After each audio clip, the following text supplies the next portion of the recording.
Hola mis queridos amigos, nuevamente con ustedes, su doctor Tira, el que ronca en esta negra noche neoliberal latinoamericana, sudamericana y ecuatoriana, con el fondo de Quito atrás, el panecillo, la gran arquitectura de la ciudad, que es una de las ciudades más hermosas y que conserva mejor su patrimonio colonial en América Latina, y al mismo tiempo por primera vez tiene aire limpio en 50 años posiblemente, gracias al fenómeno del coronavirus. Hoy hablaremos sobre lo que ha ocurrido en este momento en la OEA, donde una candidata ecuatoriana, María Fernanda Espinosa, pretendía ser la secretaria general de la OEA. En términos generales, la OEA es la Organización de Estados Americanos, y esta Organización de Estados Americanos se creó fundamentalmente para ayudar a Estados Unidos a ingresar a la guerra en la Segunda Guerra Mundial. A partir de ese momento, la OEA sirvió para que Estados Unidos nos convirtiera a todos los países latinoamericanos en lo que se llama países del patio trasero. ¿Y cuál era la función de los países del patio trasero? La función de los países del patio trasero era abastecer a Estados Unidos de materias primas en el momento en que ya pensaban entrar a la guerra, 1941. Y para eso, entonces, se distribuyeron qué es lo que daba cada país.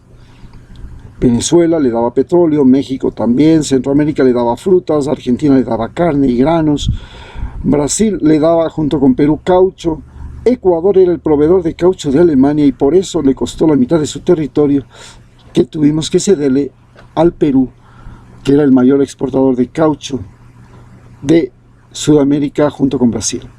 La ciudad de Iquitos se convirtió en el polo de la producción de caucho. Así pues, América Latina se convirtió en proveedor de materias primas, inclusive Chile, pues ya saben ustedes, también Perú le dio pesca, Chile le dio pesca y le dio cobre. En fin, todo esto era lo que hacía y configuraba la OEA. La OEA, Organización de Estados Americanos, realmente no nació para defender a los países latinoamericanos, sino para convertirnos en patio trasero de los Estados Unidos. Fidel Castro le llegó a denominar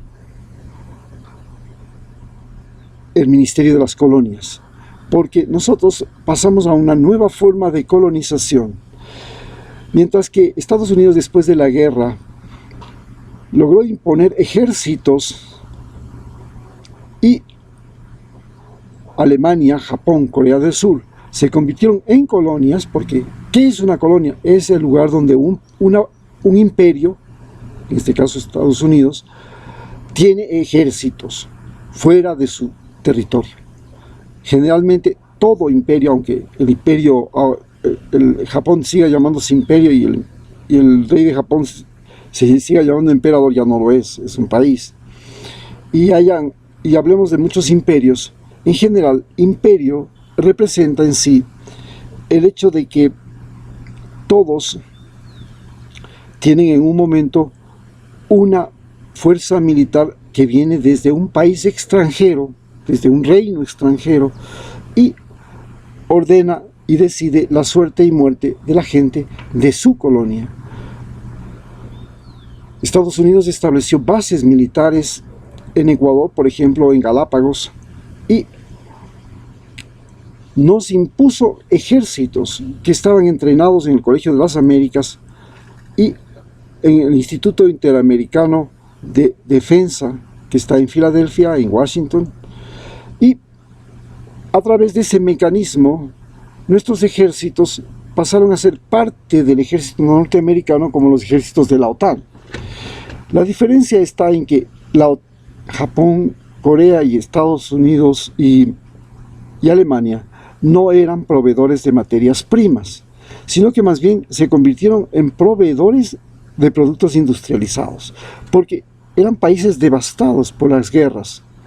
En cambio, América Latina nos convertimos en proveedores de materias primas.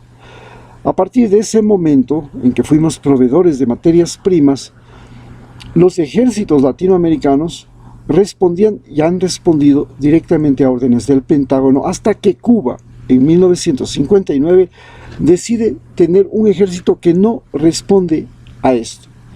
En ese momento Cuba es atacada, se produce una invasión, la invasión de Bahía de Cochinos, se intenta el asesinato por centenares de veces de Fidel Castro. Se dice que se puso inclusive la peste del dengue por primera vez en Cuba, y de ahí se propagó a toda América Latina, y hoy día es la peste que está asolando a América Latina más que el coronavirus. Y se dice también que el intervencionismo norteamericano se convirtió en la norma. Se intervino en Guatemala, se intervino luego en El Salvador, se intervino en Nicaragua, se intervino en Chile, se intervino en Argentina, se creó el Plan Cóndor, se asesinaron miles y miles de latinoamericanos que pretendían simplemente tener un país en el cual su ejército no estuviese sometido al ejército norteamericano. Las elecciones de la OEA representaban siempre que Estados Unidos escogía cuál era el secretario general. Uno de ellos fue Galo Plaza Lazo. Galo Plaza Lazo es hijo de de Leonidas Plaza Gutiérrez, el hombre que traicionó a Eloy Alfaro, presidente, y que fue ministro de Defensa cuando Eloy Alfaro es capturado y luego asesinado. Así pues, lo que tenemos delante es que la OEA funciona es para toda América Latina, pero tiene su base en los Estados Unidos. Inclusive tiene una comisión de derechos humanos en la que todos los países de América Latina la hemos firmado, menos Estados Unidos. Ellos no tienen por qué cumplir con las disposiciones de la Comisión Interamericana de Derechos Humanos. Para ellos no existen las leyes como existen para nosotros. Es decir, eso nos explica claramente que es una organización creada para someternos a el Pentágono y el Departamento de Estado, la Casa Blanca. No es una organización hecha para protegernos. A pesar de eso, se hizo un tratado interamericano de asistencia recíproca que procuraba la intervención de los Estados Unidos si cualquier potencia extracontinental pretendía retomar sus colonias en América Latina. Pero cuando Inglaterra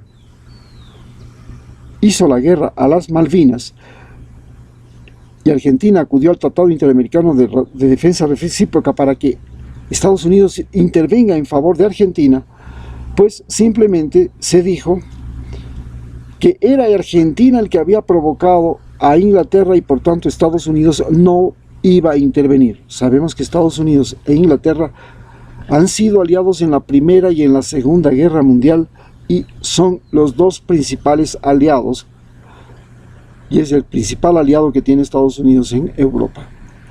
Así, con estas condiciones, se ha elegido nuevamente a Luis Almagro como secretario general de la Asamblea de la OEA. El secretario general Luis Almagro inicialmente fue elegido en el periodo anterior porque José Mujica, el entonces presidente de Uruguay, patriarca de la sabiduría en América del Sur y en América Latina, ex guerrillero,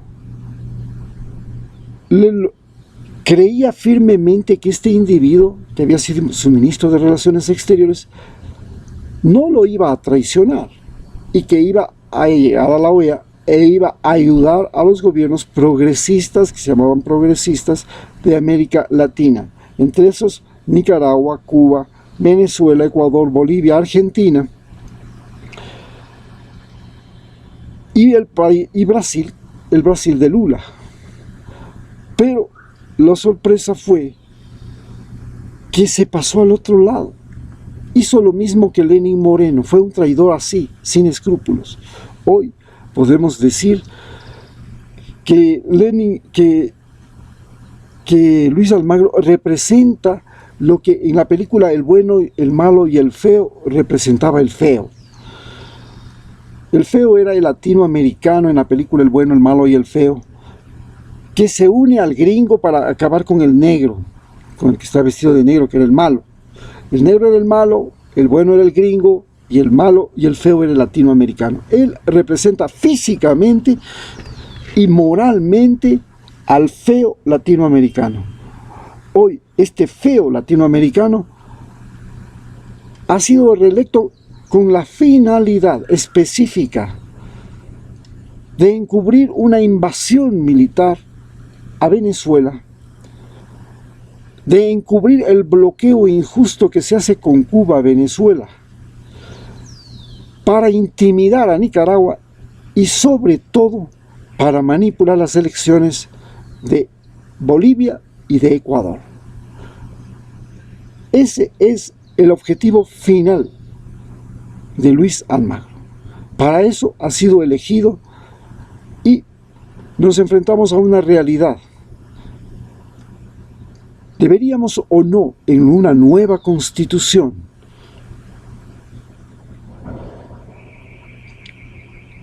que los ecuatorianos, en el momento en el cual van a hacer el voto para su presidente, van al mismo tiempo a firmar un reconocimiento de las autoridades elegidas en la OEA? De tal manera que las autoridades elegidas en la OEA ya no sean por la simple componenda entre los ministros de Relaciones Exteriores y los delegados de cada país ante la Organización de Estados Americanos, sino que pueden llegar a ser un acuerdo entre los países que deciden cuál es el presidente, el secretario general de la OEA, pero luego cada país en el día de sus elecciones reconoce que ese director general de la OEA, secretario general de la OEA, es la persona que ellos consideran idónea para dirigir esta organización. Simplemente votan por la aprobación y el rechazo. Y si ese país rechaza, simplemente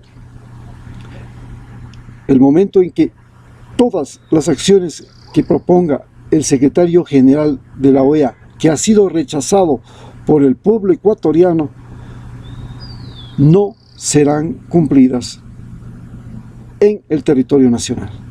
Ese sería uno de los mecanismos para frenar este sistema de tenernos a nosotros sometidos a ser colonia del patio trasero de Estados Unidos. Muchas gracias.